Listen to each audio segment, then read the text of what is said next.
Today's podcast is sponsored by AMAC, the only conservative alternative to that other group. Join today at amac.us/Carter. Today, I'm going to be joined by my friend and former acting director of Immigration and Customs Enforcement, Tom Homan. This is exciting. It'll be his first time on the Sara Carter Show. I'm so grateful to have him on the show. We will be talking about the latest from the southern border and how the Biden administration is denying immigration enforcement the resources they need and what needs to be done to keep our communities safe. In a related story, I'll also cover Politico expose on the shockingly terrible leadership at the top of U.S. Customs and Border Patrol. You won't want to miss this show. Hey everyone, please follow and subscribe. Get all the links at saracarter.com, saracarter.com. And while you are there, sign up for our email list so that you don't get shadow banned.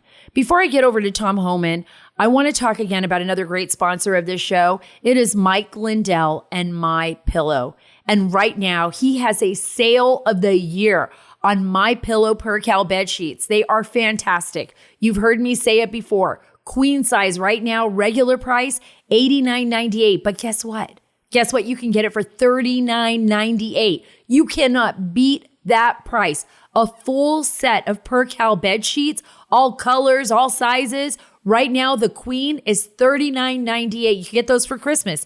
You will not be disappointed. I love them. I love Mike Lindell's all-American products. So go to mypillow.com/Carter or call 1-800-685-7221 for deep discounts on the MyPillow Percale bed sheets. Queen size regular $89.98, now on sale for $39.98. While you're there, take advantage of the buy one, get one free sale on MyPillows, towels, and so much more. Visit mypillow.com/Carter or call 1-800-685-7221. Call today for the sale of the year on MyPillow Percale bed sheets. mypillow.com/Carter or call 1-800-685-7221. Wow. I don't know if you all saw this story. I sure did. Biden's top border chief comes under internal fire. It was in Politico. It's huge because, again, this is an example, and I'm going to talk to you a little bit about Chris Magnus. He is the CBP commissioner who I never and no one ever pays attention to. Why? Because he's so unengaged in his job. He doesn't do anything. Why? Because the White House is doing nothing at the border. And in fact, purposefully so. So this is what they want. They want chaotic, wide open border where we are all going to be susceptible to the exploitation of drug cartels, our adversaries like China, Russia, among others, terrorists, which we already know have crossed into the country. Over 80 have been apprehended. Think about that. And think about all the millions of people that have been just let loose into our nation since Biden has taken office. By far, he is the worst president in modern U.S. history, if not in all U.S. history. We are facing challenges that we have never faced before. And in fact, he went so far, and his administration, to dismantle everything that President Trump did. And we're going to talk to Tom Homan about that. We're going to talk to him because Tom Homan was a part of really enforcing border security measures. And he did those for a reason, to not only protect the people that were being trafficked into the United States, but to protect the American people. And now we have Chris Magnus. Listen to this, guys. Before I get to Tom, I want you to hear this. In Politico, it says 5 current administration officials who work with the CBP portray Magnus as unengaged in his job, saying he often doesn't attend White House meetings on the situation of the border, badmouths other agencies to colleagues and superiors, and has not built relationships with the CBP and across other agencies to address the influx of migrants at the border. You know, my guess is Magnus is like, why am I going to pretend? Because they're not going to do shit anyways. That's my guess. My guess is that he just feels that the White House and the administration really aren't going to do anything. That's just a guess. And he probably doesn't want to do anything either. They complain he is unfamiliar with some of the operations of CBP and instead is focused primarily on reforming the culture of Border Patrol, addressing its long list of allegations of racism and violence. Wow. The one thing, and I have spent, and I'm going to tell you this, because you know I've been down at the border for decades. I've been doing this since I first became a reporter. I mean, I'm going to go back in 2003, 2004, down at the border. I never once heard that there was overwhelming racism or violence at the border with our BP agents. That was never an issue. Sure, could there be a bad apple? Yeah, of course. But I've never heard that. Our agents are from all walks of life. They're Hispanic background, Asian background. I mean, everything, just like America. They are a reflection of America. So this is crazy that he's focusing his time on that. And this is a quote. "He's not in the game," said another one of the administration officials. "Every time there's a meeting and he's in it, we'll get to a conclusion and Magnus will have some sidebar issue that he wants to raise. And we're all like, what the is this about?" That's pretty straightforward. Well, my question is, what the F is this all about, right? What's happening at our border? I would love to be in one of those meetings. Please, please invite me. I would love to sit at the White House, right? Talking to President Biden and just being like, what is this? What is your intent?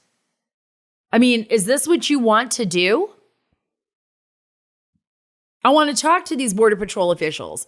I want to find out why Secretary Mayorkas is the same way. Why he lied about his own people, about the alleged quote unquote whipping when the president said that our Border Patrol agents did that, and they did not. They did not.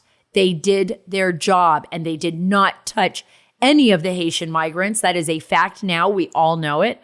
But Mayorkas did the same thing. He doesn't care. He's a political beast, right? I'm going to kiss ass to the White House no matter who I have to lie about.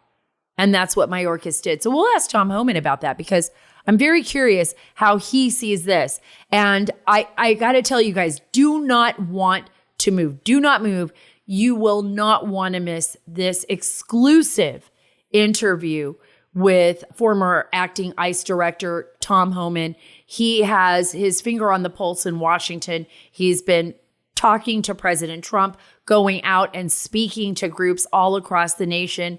He knows what's going on, and he can give you the inside story that you're not going to hear anywhere else. We'll be right back.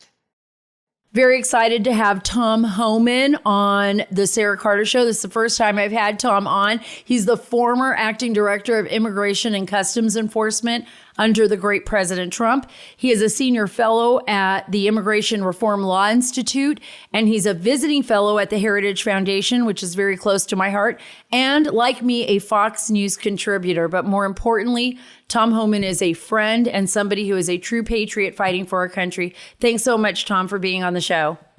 Hey, thanks for having me. I don't even know where to start. I mean, I'm just going to start up at the top. I mean, we have 3 weeks left till midterms, till the elections, November 8th. One of the biggest issues right now across the nation is our border and the chaos that has been created by the Biden administration at our southern border. I know you've written a lot about this. You have an article right now that you published in the Washington Times called "Immigration Laws Without Enforcement Are Useless." You would think that would just be common sense, Tom, but it's something that you have to reiterate over and over again under this administration. Well, look, I think people need to first understand with the midterms that you got to remember under the Trump administration, we had the most secure border in my lifetime, by far. Where illegal immigration down 83%, it was at a 40-year low, right? Right. And Joe Biden came in office, and I wrote an op-ed 6 months into the election, the campaign, saying if Joe Biden became president, we would lose the border. And I was exactly right. 100%. And I've said this in every speech I've ever given. I've worked for 6 presidents, starting with Ronald Reagan. Every president I've ever worked for took steps to secure the border, some more than others. Even when Obama and Clinton talked about criminal illegal aliens and the need to keep them out, the need to remove them. Some did more than others. No one did more than President Trump. Again, he had unprecedented success, 83% decline in illegal immigration. But President Biden's the first president in history of this nation that came into office and unsecured a border, purposely unsecured a border. And it's not mismanagement. It's not incompetence. It's by design. This is open borders. And we went from the most secure border of my lifetime to historic numbers. Numbers we've never seen before. Last year was historic. 1.7 million encounters on the border. Mm-hmm. We thought that was historic, right? Well, this year we're going to beat it by half. We're going to beat it by 500,000. We're going to be about 2.2, 2.3 by the time the numbers all are added up. So you're talking about 4 million illegal entries since Joe Biden has taken the White House. 4 million that were encountered. If you add to that the known gotaways, Sarah, there's over 1 million recorded. This is not a guess. They recorded on drones, video cameras, over 1 million gotaways. People that crossed the border and weren't arrested because the border patrol was so overwhelmed. That's 5 million illegal aliens crossing our border since Joe Biden became president. That is a record that is not even close to anything previous. And this is on purpose. So I hope when American people go to the polls that they say, no, we need to get some people back into Congress. We'll start with Congress that's going to take border security serious. Because let me just end with this. I don't care what your position is on illegal immigration. Maybe you're not a hardcore anti-illegal immigration person. This is much bigger than that now, Sarah. As you know, you've been on there many times. Mm-hmm. People overwhelm the Border Patrol where 70% are off the line. That's when the fentanyl comes across. That's when the gang members come across. That's when the criminals come across. They've arrested approximately 80 known suspected terrorists. Out of that 1 million people, they've arrested people from 160 different countries. Many of those countries sponsor terrorism. How many of that 1 million plus came here as a terrorist? That should scare the hell out of every American. So again, I'll say, I don't care what your opinion is on illegal immigration. It's much bigger than that now. It's a public safety issue. It's a public health issue. And it's certainly a national security issue of huge proportions. I couldn't agree with you more, Tom. And, you know, the numbers are frightening, and what's behind it is even more frightening.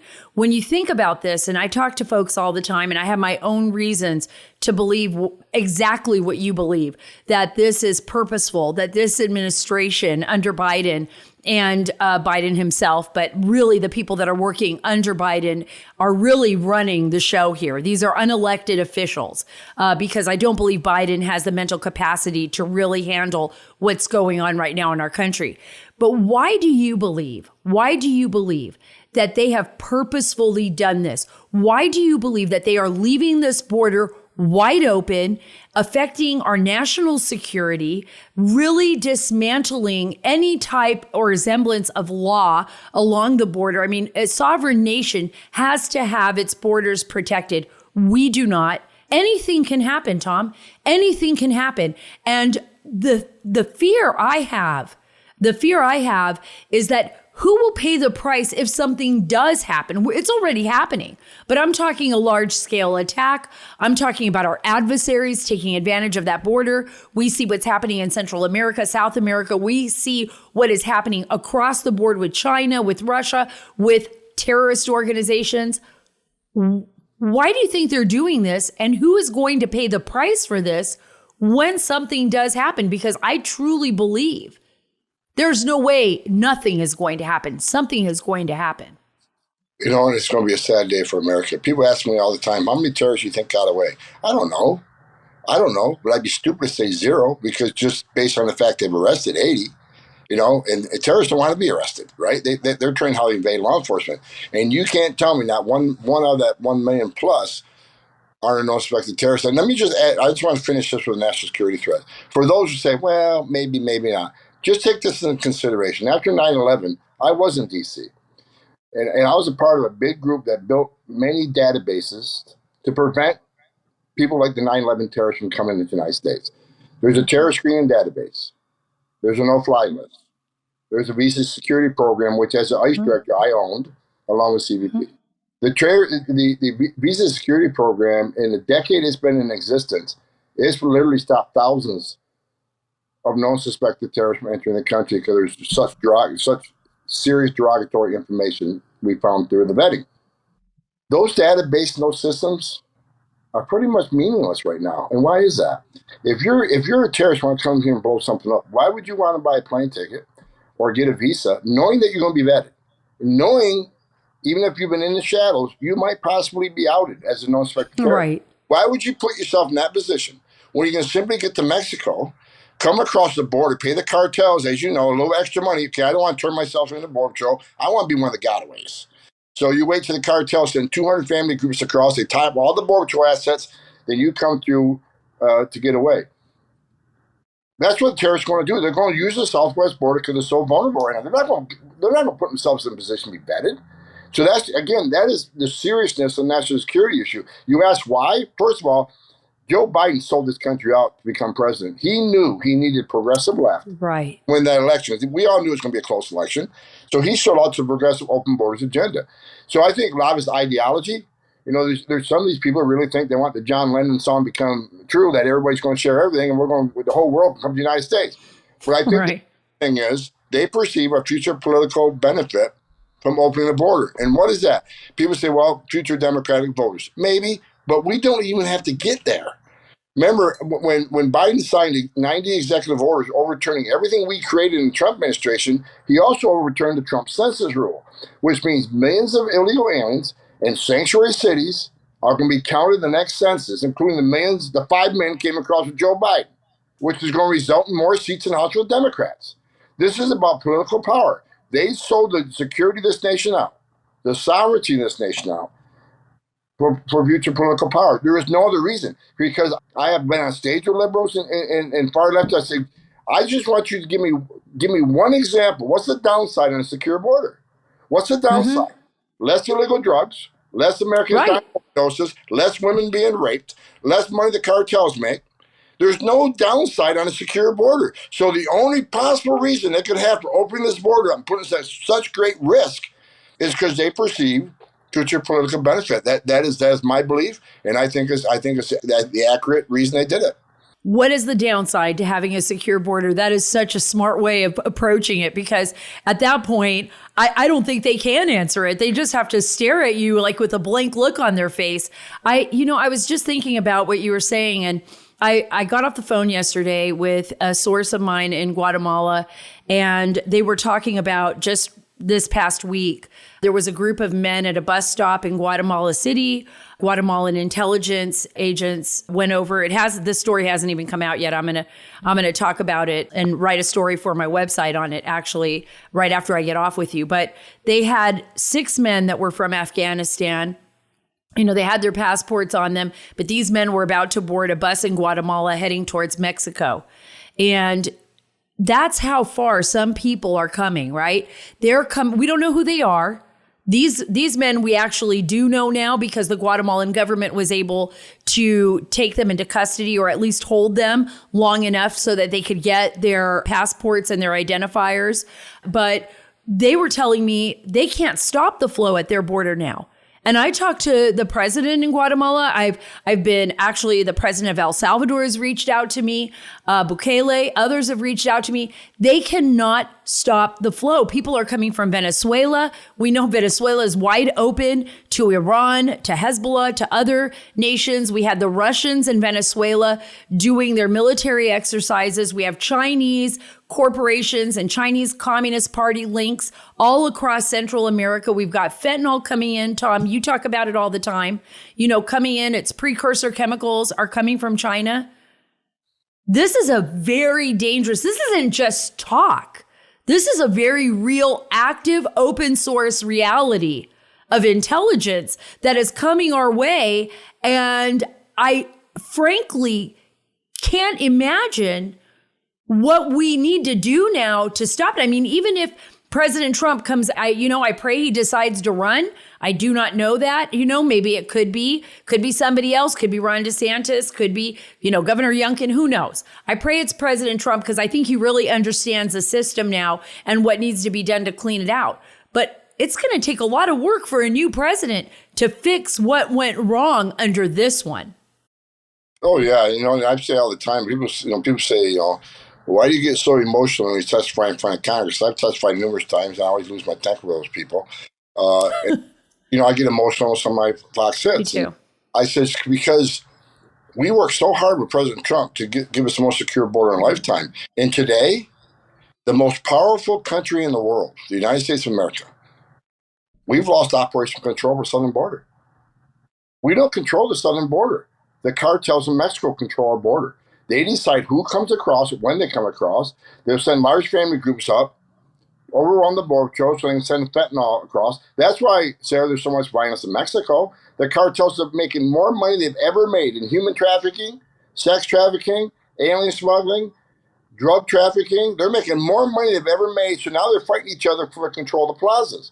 So I had one chief patrolman. First of all, several chief patrollees told me they don't have operational control of their sectors.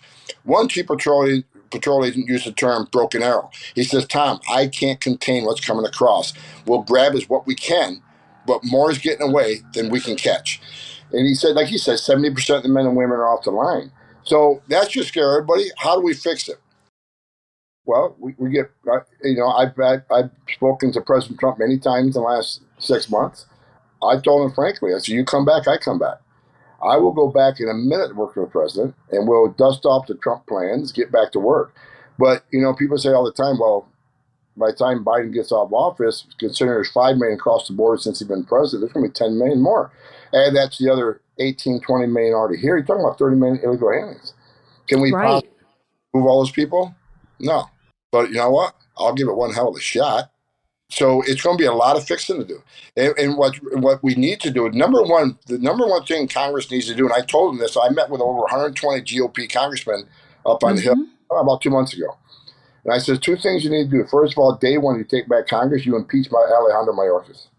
I says he has violated the oath he took. He made this country less safe. He's failed every month he's been the secretary. This country's a much more dangerous situation since he's the secretary. And he knows how to fix this and refuses to. Well, he's literally lied, Tom. He's literally lied. He's thrown his own people under the bus, thrown his own people, knowing full well he was throwing them under the bus. He is just, he's an embarrassment. He's an embarrassment to the DHS. Well, here's what people don't understand. When he was deputy secretary in 14-15, and I was third in command of ICE, I met with Alejandro Mayorkas hundreds of times. We had a surge in FY14, FY15. Under Obama and Jay Johnson was the secretary. Mm-hmm. How did we stop it? We built detention facilities, many of them. We built over 3,000 family beds. We held people until they saw a judge. Of course, 90% lose their case because they simply don't qualify. We put them in an airplane and sent them home. The numbers went down the board drastically. What's Alejandro Mayorkas doing now? Knowing what worked when he was deputy secretary, what's he doing now? He's not detaining them. He's shutting down ICE detention facilities. They're being released without a court date. So they're not seeing a judge. And even if they lose their case, let's say they show up in court, which most don't. Let's say they do. Or they don't show up in court, so the judge issues an order of removal, either in absentia or in person. He's going to order them removed. What happens then? Nothing. Why? Because Secretary Mayorkas has told ICE, being in the country illegally on its own is not enough for you to make an arrest. So Mayorkas has set a system up where millions of people are going to come in. He knows 90% will lose their case, but he's prevented them from being removed. So this man is doing the complete opposite of what he knows will secure this border. That's why he needs to be impeached. And I agree with you. To get at the White House podium and not only throw the Border Patrol agency under the bus, but three Pacific men whose wives and children were bullied in church and school. These men were bullied. These men still don't have their job back. They're still on administrative duties, and they did nothing wrong. That in itself deserves impeachment. But with all these things happening with this man, he needs to be impeached day one. And I told the Republican GOP, that's the first thing you need to do to GOP Congress. That's the first thing you need to do. What's the second thing you need to do? Demand this administration secure our border, at least attempt and show me something where you're going to try to slow the flow. And if you don't, shut it down. Now you have the purse strings. Shut it down. And people say, well, shutting down the government is it's pretty drastic action. Over 100,000 Americans dying from drug overdose is pretty drastic. Over 1,300 migrants dying in U.S. soil is pretty drastic. Mm-hmm. So and national security threats coming across the border is pretty drastic. How bad has it got to get before you threaten to shut it down? So DHS is not going to do their job, then shut them down. So, it's time the Republicans, who you and I both know, not all of them are as border security conscious as they should be. Hopefully they learned their lesson now, but they need to stand up. I'm sick and tired of even some of the GOP going down the border, doing a dog and pony show, then coming back to D.C. doing nothing. It's time, if they take Congress, do something to secure this nation, because we are at great peril. We're at great risk of a terrorism attack if we don't secure that border, and more Americans will die from fentanyl overdoses if we don't shut that border down. Look, I've said this on my show over and over again. I've said this for years, that what is happening in our nation with that border, our enemies are using the border and they are conducting irregular warfare against the United States. There is no ifs, ands, or buts about it, in my opinion. When you send precursor chemicals to Mexico, the CCP knows everything that is leaving on ships from its ports heading towards Mexico, or even in aircraft. There's nothing hidden from the CCP. That's the Chinese Communist Party. And when those precursor chemicals arrive in Mexico and those cartels are mixing up those chemicals and putting together pills that look identical to oxycodone, now Adderall, we have Xanax, that, I mean, they look even more, to some people's perception, even more realistic than the actual pills sometimes, because they're so clean. So when people are taking an Adderall, they're not expecting to die. They're not expecting to be taking fentanyl. So in my opinion, our country is being poisoned, literally being poisoned by our enemies. We have Border Patrol facing off with drug cartels. Talk about that, Tom, because it's true. I know I talk to ICE all the time. I talk to guys in Border Patrol all the time. They're up against cartels that have amassed hundreds of billions of dollars. And that means they're buying technology. They're listening to our law enforcement's phone conversations. They're listening to the radios. They're spying on them. Literally, we are up against a shadow government. And I'm going to be in Mexico in November, and there is so much concern because the cartels have amassed so much power.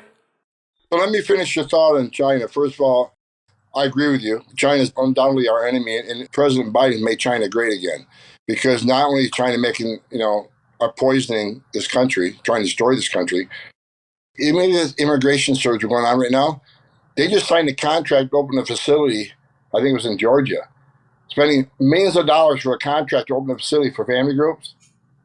China owns the facility. We're going to lease the facility from China. So it just never ends. Wow. So it's wow. I didn't even know that. I thought I knew everything China was doing in here. Now they're going to run the facilities that are housing the illegal migrants. One of the facilities the government signed a contract with that I think that Hebrew school down in Georgia. Right. They do a little research. Guess who owns it? Chinese government. So Biden's made China great again. Look, I really truly believe this White House is compromised. You know more about this than I do, Sarah. I know you spend a lot of time on right. Russia and China. But I think that's a problem, too. I think this White House is compromised. And look, President Biden, if President Trump was in office, we won't see this fentanyl problem. The precursors will stop leaving China because President Trump would demand it. Just like when President Trump was president, he told Mexico, you're going to put military in your northern border. You're going to stop this flow coming through your northern border. You're also going to accept the Remain in Mexico program. And if you don't, I want to tear the hell out of you. I did a speech last night. I was telling the folks, every administration I've ever worked for, except Trump, they would try to give Central America millions and millions and millions of dollars to create opportunity zones so there wasn't a need for these people to leave their country to look for work. It doesn't work. It hasn't worked for decades. When President Trump came in office, I remember sitting in the Oval Office. He says, how have they done it in the past, Tom? I told him. He says, did it work? He said, no, it fails every time. He goes, exactly. So why do we keep doing it? I said, because no one in the White House ever had the backbone to do something different. You know what this president did? He said, to hell with them. I'm not giving them a penny. Matter of fact, I will take all international aid away from them if they don't step up and do at least enter in the third safe country agreement. El Salvador wouldn't accept their nationals back. Criminal aliens from El Salvador didn't want them back. President Trump, within 2 days, talked to Central American president, and he got them all to take their aliens back. He got them all to agree to the third safe country agreement. He got them all to do everything he wanted them to do. And he didn't give them a penny. He threatened to take money away. That is out of the box thinking. That is what made him a badass president, because he ran the United States. He didn't let anybody take us for granted. Right now, we're being held hostage. Now the administration is talking about, 24 Venezuelans a month are going to come in. They're giving Mexico millions of dollars, giving Venezuela millions of dollars. We're being held hostage by the whole world because Biden doesn't have a backbone to stand up to these people. So, God help us. I hope in 2 years President Trump does come back. I gave him my word. I shook his hand and gave him my word. If he comes back, I come back. And we'll fix this stuff. But it's a lot of damage has been done. And that's why I wake up every day pissed off. We work so hard. had the most secure border in my lifetime. And let me add this one thing. I keep beating on. Secretary Mayorkas talks about the surge is, that President Trump, his inhumane policies, they dismantled the system. The only one dismantled the system, they came in and dismantled the Trump success, piece by piece, signed over 90 executive orders. And I want to add this one piece. People say, well, the Trump administration, including myself, were racist and we're inhumane. Let me tell you something. You know as well as I do, Sarah. Doctors Without Borders did a study, said 1/3 of women that make that journey through the cartels get raped. So when President Trump had illegal immigration down 83%, a 40-year low, how many women didn't get raped? How many children didn't drown in that? How many Americans didn't die from drug overdoses? How many billions of dollars did the cartels not make? How many known suspected terrorists didn't make it across that border? President Trump's policies save lives. Bottom line, the data clearly shows it. Since Biden became president, over 1,300 migrants dead on U.S. soil. Over 100,000 Americans dead. President Biden's policies are killing people. So I'm sick and tired of hearing how inhumane we were. We saved lives, and Biden's taken lives. Absolutely. I could never said that better myself. I mean, I completely agree with you. I've seen the horrors of what happens to these poor children and these women and these men that are on this journey. I mean, it's not like, and I try to tell this to people all the time, if you really care about the immigrants, if you really care about the illegals that are trying to make their way here that aren't the criminals, I'm talking about the children and the women and the families that are just on this journey, then you'll want this to stop. Because only people that are benefiting from this, obviously the Biden administration believes it's benefiting from it, but are the drug cartels and the human traffickers. These are little kids that are being raped. I mean, I'm going to have to be very blunt here. But these are little boys and little girls who are being taken. They're being raped. I talk to people in Mexico. I talk to people in Central America. By the way, President Trump's tough stance and your tough stance in Central America was widely respected in Guatemala and El Salvador and other parts. There were people there that were like, yes, we get what you're saying, because they understood that the system wasn't benefiting them either. The money that was being sent over to Central America was ending up in the pockets of NGOs and criminals and other people, and nobody was benefiting from it. They weren't bringing jobs back. They weren't building an economic base. It was like everybody was just rotating money in and out of people's pockets. So what you did with President Trump was something that when I was just there a few months ago was widely respected. They have no respect. And this is my opinion, talking to a lot of senior officials, for what Kamala Harris has done and Biden has done. Oh, Kamala Harris is a moron. Let's face it. They done one thing. Don't make me laugh, Tom. I'm going to have to drink my coffee. When Trump comes back, I won't show her what the borders are supposed to do. And you talk about, I've seen so many dead children. I've held so many dead children in my arms. I've held dying children. I've talked to girls as young as 10 years old that got raped multiple times. And throughout my career, and that's why I'm so impassioned about this, because secure borders save lives. And for a president to come in and knowingly unsecure the border, which has cost over 100,000 Americans' lives, 1,300 migrants' lives. I'm not anti-immigrant. I'm anti-illegal immigration. Illegal immigration is not a victim of crime. And let me tell you a story so your listeners understand the seriousness of this.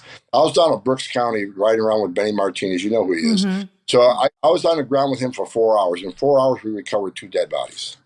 2 dead bodies in 4 hours. While we're down there, I was talking to a doctor who has a relationship with the medical examiner in the next county. The medical examiner told him a story that a family of 3 from an African nation, I won't say what nation it is, an African nation, came across the river, a mother, a father, and a 20-month-old baby, 20 months. They came across the river.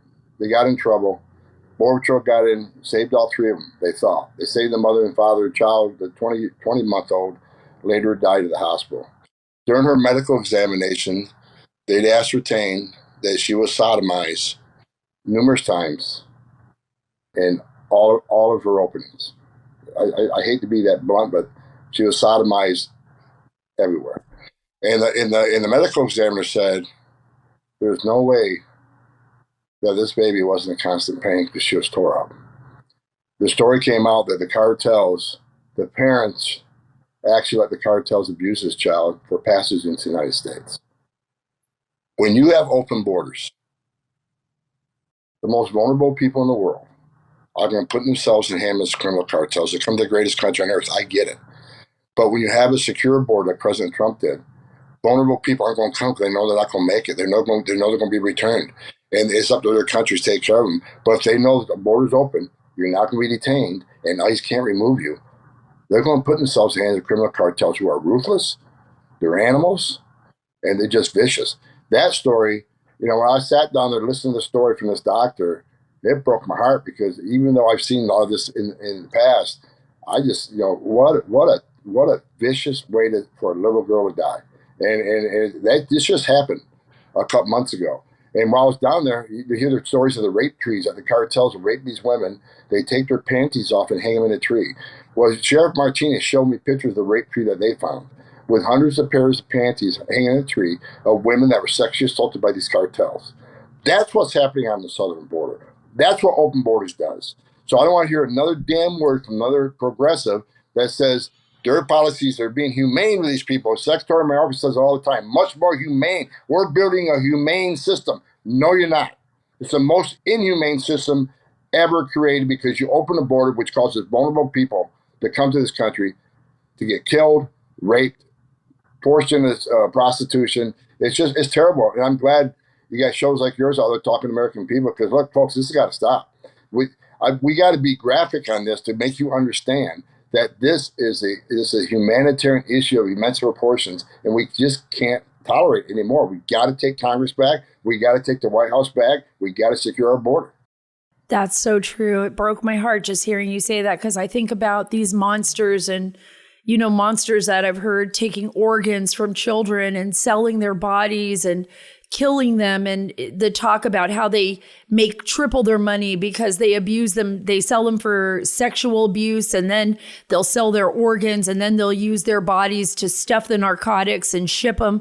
I mean, these are people that are beyond, there's nothing human left in them. They are complete and utter monsters. And that is why, Tom, I'm so grateful that you're on this show. And I'm so grateful that I know you're away from your family. I do it sometimes too. I'm out on the road and you're out there talking to the crowds and you're telling them the truth about what's happening because you're right. The majority of the media never does. Never does. They never let us tell the full story because they feel like it's going to be too much. It is too much. It is too much. And we should all know about it. And we should all get out there and vote. And we should vote with our conscience and our hearts. And this shouldn't be about left or right. This should be about putting the right people in office that have common sense and smarts. And we know who those people are. We do. We know who they are. And that's why we're out there fighting the fight every day. I hope everyone listens to every word you say and they get out there, vote early, vote strong, go out and volunteer, know who you're voting for. And let me end with this. For any listener that thinks, well, I'm in the Midwest, I'm not on the border, it doesn't affect me. Wrong. Fentanyl has made it to every one of the 50 states. It's making it to every town, city, and state in the nation. DEA says 95% of the fentanyl is coming across the southwest border because it's open. So fentanyl is certainly getting to the town and city state. You will have somebody, if you haven't already, somebody you know is going to die of fentanyl poisoning. And that's a border issue. So you are a border state. And as far as what we just talked about, the tragedy of these young children, do you know, my sources when HHS tell me that of all the children that have been smuggled into the United States and released to so-called sponsors, 40% can't be found. So I'm telling you, I've done this. I've investigated child trafficking for 35 years. I'm telling you, we're going to find out that many of these children are right now forced into prostitution, forced into pornography, and are being abused every single day of their life. What a nightmare these little kids are living. Not all of them. I will never say all of them. But they're missing, according to my source, 40% of them. They can't find them. What does that tell you? That's just, so if you think this is just a border issue, no, it's not. There's something going on in your city, your town. If there isn't, there soon will be. So get engaged. Even though you may not live in Texas, Arizona, you've been down there as many times as I have. These people ain't staying in Texas and Arizona. Please get engaged. Get out there and vote. We got to take this country back. We got to secure the border because secure border saves lives. Bottom line. Thank you so much, Tom, for being on the show. I can't even add more to that.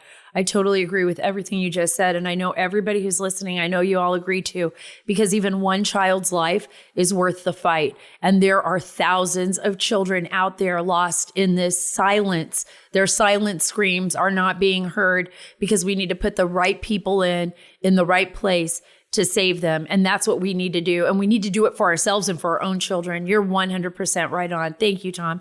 You're coming back on the show again. And if you're speaking anywhere near me, Tom, I'm coming to see you because I think that your work out in the country, your work speaking to crowds, I mean, is so important and so vital, especially with only a few weeks left. Well, keep doing what you're doing. Hey. You got this podcast, and we need shows like yours to educate American people, and I appreciate what you're doing, Sarah. Anytime, I don't know how many Tom. you got, but every listener is listening to you. You're changing. You're changing minds. I gave a speech a couple weeks ago. I shouldn't. I said I ended it, but let me say one thing. I gave a speech in upstate New York 2 weeks ago. After that speech, I had 2 people walk up to me, said they didn't like me, never liked me. They didn't understand me. And after I told them some of the stories I dealt with, what I've experienced in 35 years, and why I am the person I am today, 2 people came up to me and says, "We understand. We don't hate you anymore. Maybe you're not a racist. We understand now." So we got our supporters, but we got to change minds of people that don't understand what's going on. The only way they're going to understand is people like you and me get out and tell them what we see. You're down there a lot. Don't tell them, "I heard this, heard that. I've seen this. I've seen that. I've talked to this person." And that makes a difference because we got to turn this country around, and that's going to take some convincing for a lot of people. So I appreciate you out there and convincing a whole lot of folks that we got a serious issue. So I appreciate what you're doing, Sarah. Thank you too. We're saving the nation one day at a time, 1 minute at a time. But I think we're all going to do it. And I think the American people are waking up, and there is going to be a wave, a red wave, whatever you want to call it, come November in 2024, that's going to be unheard of. I truly believe that. It's going to be because of people like you, Tom. Thank you so much. Well, I mean, that was it. How incredible is this? I mean, Tom Homan is giving us all something to fight for.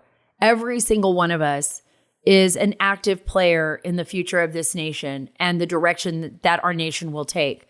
And that requires us to go to the ballot box. It requires us to vote. It requires us to pay attention to everything that is happening around us. We cannot afford to be asleep at the wheel, guys. There is less than 3 weeks left.